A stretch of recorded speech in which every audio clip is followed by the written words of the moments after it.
Question number 11. The diagram shows Boltzmann distribution of energies of a reacting gas for a particular reaction.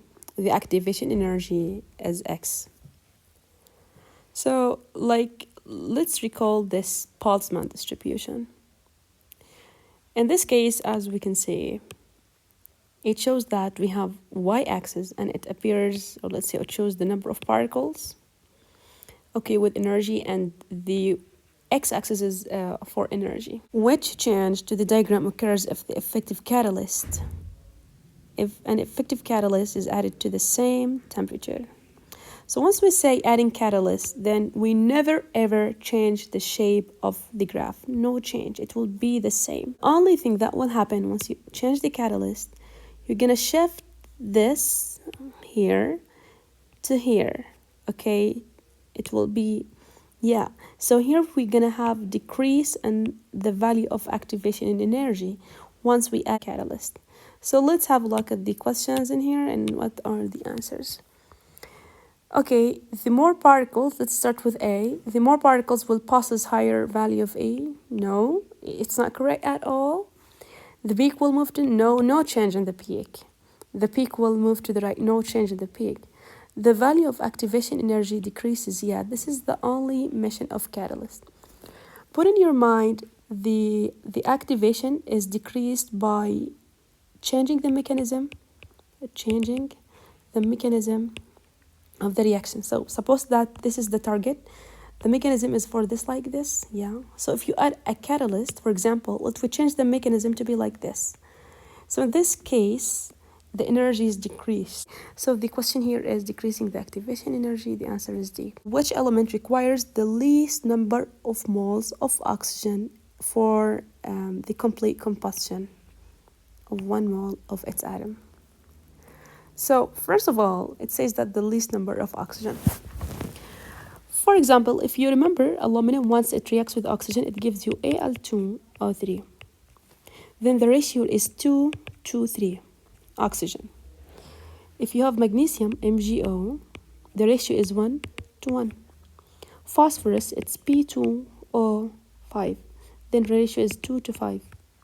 For sodium, it's Na2O. Then the ratio is 2 to 1. So if you look at the number in here, if you look at the numbers like 1, 5, 1, 3. So which of these has the least number of oxygen comparing it to the number of atoms? For sure, you have 2 to 3, 1 to 1, 2 to 5, 2 to 1. So you just notice that here in sodium oxide, per each 2 atoms of metal, we need only 1 oxygen. Okay, which means like for each sodium atom, we need half oxygen. So the answer here is sodium. So the answer is D. 13. It says, an element Y reacts according to the following sequence.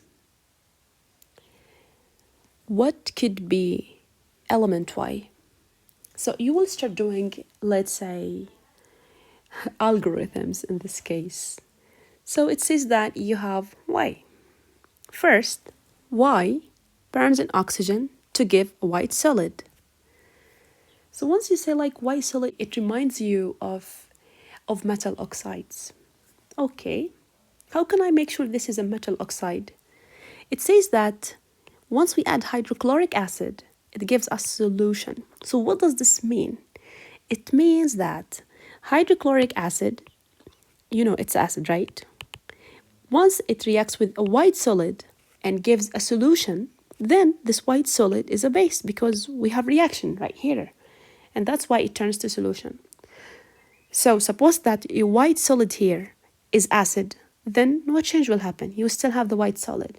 So once it is changed to solution, then for sure the white solid here is a base. What is the meaning of it's a base?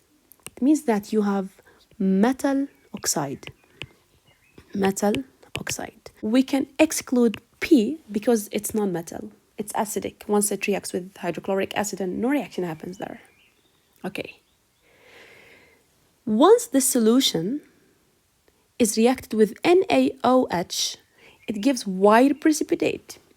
So we just remember something. If you want to make a test for a cation, okay, we add NaOH first, Okay, and then we notice that, yeah, we have white precipitate. So how can I identify this cation more? We add more NaOH, mean excess. So the observation in this case, the white precipitate will dissolve to completely give you a clear solution.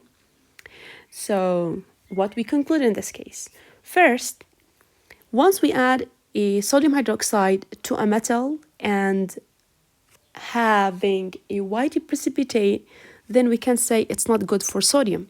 Because you remember from the specimen paper, once we made a reaction between NaOH and ammonia with sodium, no reaction will happen. You got only clear solution. So sodium hydroxide doesn't react with Na, it gives a clear solution only.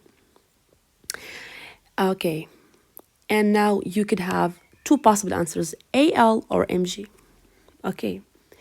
But you just remember something from the paper of testing of ions, and I want you to remind and revise them well. The element that gives a white precipitate once we add sodium hydroxide and gives a solution after excess is aluminum. So here the aluminum is the solution, and you just remember that it came in the external. Once you add excess sodium hydroxide to the cation, it changed to from white precipitate to clear solution, and this is for sure, this is aluminum plus 3. So here this is the cation. Okay, let's go to 40. In which list are all 3 compounds soluble in water? Okay, so first of all, you have to remember something. Okay, you have elements in group 2, so we start with beryllium. We just remember the solubility of their hydroxide increases as we go down. The solubility of sulfate decreases as we go down. And the carbonates, it's given to you by the way, it decreases as we go down the group. Okay, so let's start taking one by one and just like relate what you observed in the science lab. So let's start with the first one in here. It says that which of these compounds are soluble in water? Barium chloride, yes, we use barium chloride in test for ions. It was barium chloride or nitrate, then it was soluble, like, yeah, so this is soluble. Calcium carbonate, no, because calcium carbonate gives you a white precipitate once you make testing for carbon dioxide. The milky, or let's say turning the lime water milky, is as a result of calcium carbonate, so this is not. So we can exclude A from the beginning. B says barium hydroxide. Yeah, sure, the hydroxide solubility increases as we go down. Calcium hydroxide. Okay. And it says that strontium carbonate. As we can see, the carbonate decreases as we go down. Then this is not correct. This is not soluble. Let's go to C. Barium chloride, yeah, sure, it's soluble because we did it when we test the sulfate and it's completely soluble. Barium hydroxide, yeah, it's soluble because the hydroxide increases as we go down the group. And what about sulfates? A sulfate decreases as we go down the group, but we notice that magnesium here is the beginning, then it's soluble. Magnesium sulfate is soluble.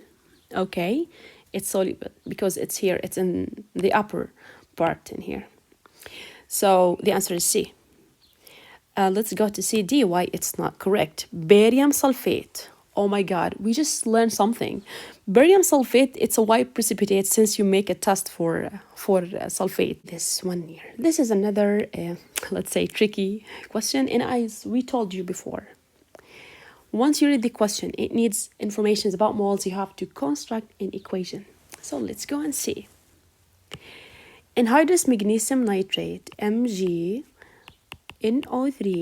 by 2, decomposes when heated, giving a white solid. You notice that the white solid here is magnesium oxide and 2 mixture of gases. Yeah, I just remember that. It's magnesium oxide and NO2, nitrogen oxide, and oxygen. And that's why we tested the presence of nitrate by the glowing splend in here, like it relights the glowing splend. And we just balance the equation, which is the second process that you should make in here. So we multiply this by 2, here 2. and this is 4. Okay, so this is the question that you have. The question says, Y is oxygen, this is Y, and X for sure is the nitrogen dioxide. What is the ratio? Okay, it says that you will have the ratio of NO2 to oxygen. Okay, but in this case you have to change the O2 to 1 to X. Okay, so what to do in this case? So first of all, you will have a 4 mole of NO2, then it will be 4, and it's multiplied by the MR, because we need the mass ratio, and the MR is good as a ratio in this case. The oxygen here is 32 because it's 16 times 2. Let's calculate this. It's 14 plus 32. Then the answer is 7. Okay. Then the answer here is 184 to 32. But the question says that we have to change this number to 1, and then we have to divide it over 184. What do you mean by this? We will take 184 to 32. We need to change it. We need to change it to 1. We divide it over 184, and here 184. Then it will be 1 to what? You can say 32 divided over 184, and then it will give you a 0.174. So this is the ratio. Which of these answers represent what we have here? Yeah, this is for sure, this is A. Okay, number 16. It says, in a series of 9 experiments to test the reactivity of halogens, an aqueous solution of each halogen is added to an equal volume of aqueous solution containing halide ions, as shown in the table. So you have halogen, solution, and here you have the halide solution. The 9 resulting mixtures are then shaken separately with an equal volume of hexane. So once we say hexane, you just remember the colors that you could see once they react with halogens. The 9 tubes are left to stand, so the aqueous inorganic solvents separate into layers. How many test tubes contain purple upper layer of hexane, which means how many experiment will give you I2 that dissolves in cyclohexane? So let's start with the first one. Once you add chlorine to sodium chloride, no reaction will take place, since these are 2 halogens from the same type. But if you make reaction between chlorine, okay, and bromide, you will have a displacement reaction, but the production of a bromine gives you an orange color. So no, this is not what we need. The third experiment, once you add sodium iodide, reacts with the chlorine, then the I2 will be displaced, and here, which is the first one, that we will have a purple color. Let's go to the second one here. No reaction will take place since the bromine here is less reactive than chloride, so no reaction. And bromine with the bromine, no reaction as well. Bromine here in experiment 6 is more reactive than iodine, so then you will have another I2 in this case. And if you look at these in here, iodine, once it reacts with sodium chloride and you have cyclohexane, no reaction will take place since the iodine is less reactive than chloride in here, but you still have I2, so no change in I2, it remains as it is. We're supposed to have a purple color in here. And the same thing here for iodine, because once it reacts with the bromine is more reactive, so no displacement reaction will take place in here. And then you still have the I2 with unchanged I2, literally.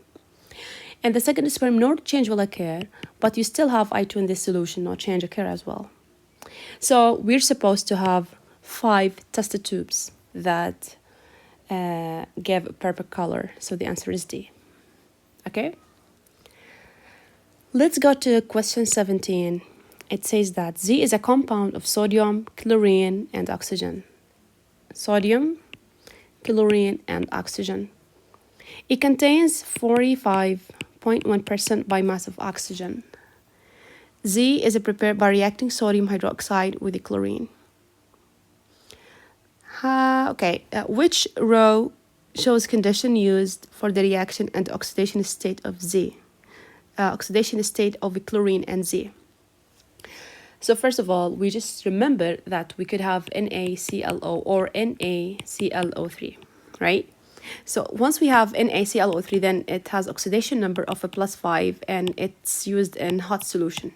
But if you use NaClO, then the oxidation number here is a +1 and it's cold condition. So the main topic here is to identify how many oxygen we have in this equation. It says that we have 45.1. Then if we divide it over 16, the number of oxygen atoms that we could have is 3. So once the oxygen is 3, then it's supposed to be this compound. So if you go here and see, which of these is correct, it must be with hot concentrated NaOH, and it could be C or D, but the oxidation number is +5, then the answer here is D. Okay, so this is simple as possible. All right, let's go and look at this one here. It says which row is correct. Ammonia molecule. You just remember ammonia, it looks like this, N with 2 lone pairs and 3 hydrogens, and it's actually pyramidal. Ammonium ion, it's NH4, and it has a tetrahedral structure. So we could have A and B, which could be possible answers. Now let's go to the bond present. Actually, we can say that there is no pi bond in this case. So we can exclude B because it's not correct. And we have sigma bonds in both ammonia and ammonium. So the answer is A. Let's go to number 19. The table describes 2 possible environmental consequences of adding too much ammonium nitrate fertilizers to soil. We just remember that the eutrophication process, which describes the algal growth. So which of these is correct? Sure, it could be B or D. Yes, we could have possible answers, but there's no relation to the photochemical smog. Okay, so the answer is B. The photochemical smog comes as a result of reacting between organic and nitrogen oxides. So the presence of ammonium nitrate has no relationship between the photochemical smog in this case. Let's go to question 20, and it says that hexene can be made by reaction as shown. Yeah. Which statement about this reaction is correct? In this case, you just notice that this base comes and attack, or let's say abstract, this hydrogen. And the bond here becomes as a double bond in here and leaving the halogen in this case. Which statement about this reaction is correct?